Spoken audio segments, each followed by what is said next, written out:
Okay, so we're going to do something a little bit different. We're going to come to you from the back of a parking lot. This is the 2016 Cadillac XTS. Here's a couple things you're going to be up against with Cadillac. One, strange things are going to happen. Vents just going to fall out. Wood grain's just going to fall off the dash. Whatever it may be. Second thing is, they'll run forever. Very low on maintenance, but at the same time, everything's outdated. The suspension's outdated a bit. Not only that, but when you look from the standpoint of the intuitive of the navigation system, just electronics of it, outdated as well. As you can see, it is a 2016 Cadillac XTS. Love the gas consumption, love the mileage. There's a lot I really love about the car. Those things, long-term usage, I don't like. The exterior body style, and a lot of people say that's a little bit elderly or older than what your younger buyers typically used to. Cadillac actually still uses a lot of sharp angles, as where most cars are actually going with more of a sport appeal. Cadillac doesn't do that. So this is a full walk around of the exterior. You can actually see. Now, you can see the muddy tires there. Here's something that I actually did. I actually got stuck in the backyard of my home. Now, what I did find, strangely enough, it is a front-wheel drive. That's not the strange part. The strange part about it is only the driver's side front wheel was spinning. Passenger side, rear wheels, no traction whatsoever, no wheel spin, only the driver's side front wheel.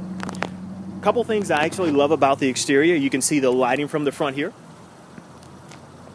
Love the grille. Cadillac doesn't do overly bold like an Audi does, but they actually use a significant size grille, which is very impressive. By xenon headlamps, you've got the LEDs up front. You've got the turn signal lighting over to the side. This lights up at night as well as the back door handle. Very impressive when you talk about the vehicle. Now, gas consumption.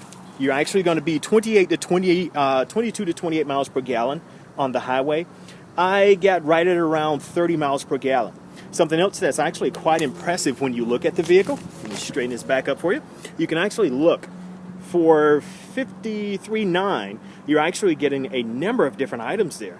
Blind spot assist, that's normal, but when you actually look at the front collision alert, which is the very front one there, lane departure warning, lane keep assist, surround vision, very impressive, because for your German manufacturers and also your Japanese manufacturers, you're paying a lot of money to actually get those things.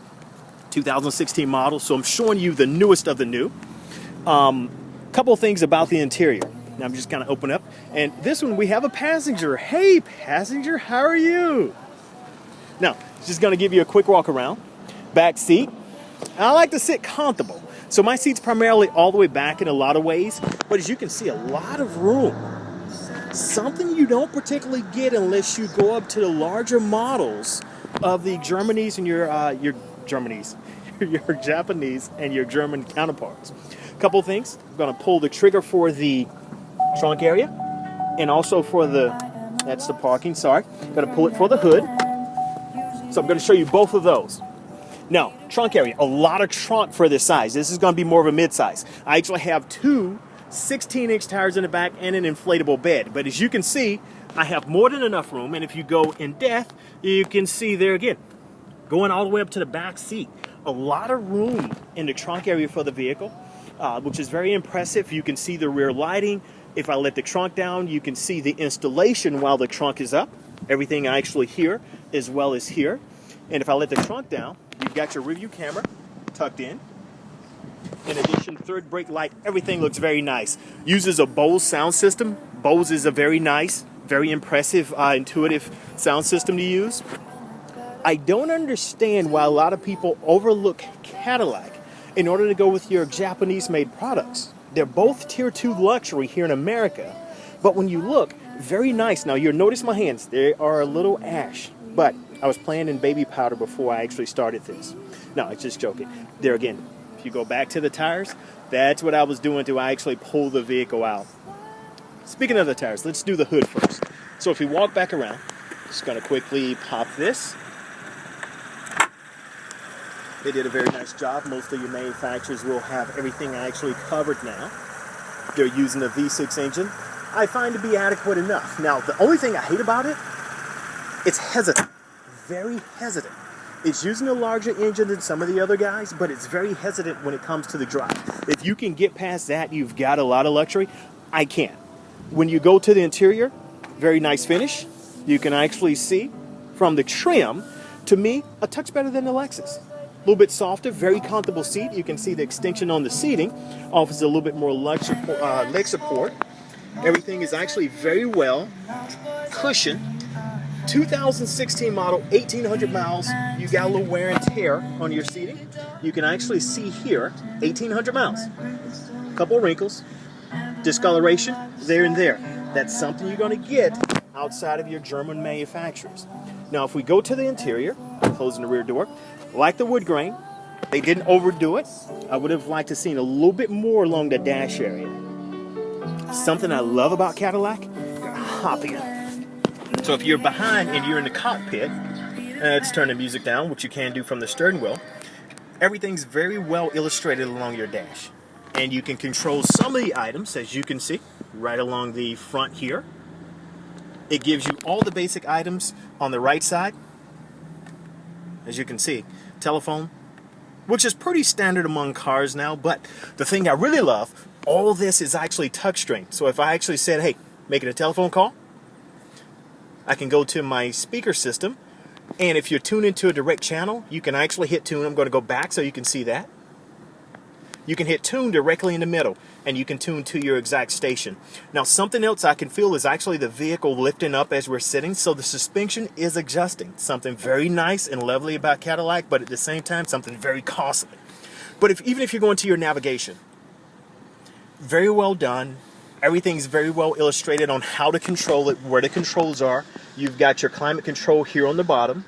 You've got your heated and cooled seats. Now, all this is for $53,900. Very explosive, a lot of items for the $53,900, and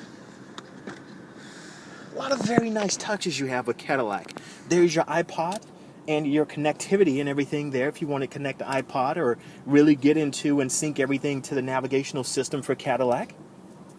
And there again, a lot of the stuff here, don't exactly know how to let down. How did we do that yesterday? There we go. That's why I have a co-pilot. Now, if I go back to the front, you have everything here. You have your CD insert. Everything's actually behind the navigation system. Automatic transmission. They don't do the whole sport mode and everything, but you can take it, shift it down into manual transmission. And now, what you can't see, I'm going to take you around the backside. You can see the pedals behind the steering wheel. They're hidden. Not particularly something I like, but at least they're there. You can actually use them. You're using your start-stop. Even all the way down to your key, which I found to be very impressive. Very tiny. I don't like carrying a lot of large things in my pocket. Everything's very well illustrated there as well. All in all, there again, I don't see why a lot of people actually opt to go with the Japanese-made manufacturer. I actually like what Cadillac has to offer. The only thing you have to really get over, the hesitation when you're accelerating. Everything else, one of the best cars I've ever driven on the road. And by the way, I actually own a 2004 Cadillac Escalade. Going to pick it up from service right now. But I did want to give you a quick overview of the 2016 XTX. Couple things if you can get around. Hesitation. At about 6 to 7, 8 years, you're going to have things start to fall apart. Weird things, weird items, vents, different things like that. Wear and tear on the seats. And everything being a touch behind the other guys, such as the intuitiveness of the electronic system, such as the navigation, the radio system, and in addition to that, also going into the drive system, as I found most of your power actually came from the front driver steering wheel. I'm going to take you a little bit closer so you can see this round view, and that's your look at the 2016 Cadillac XTX.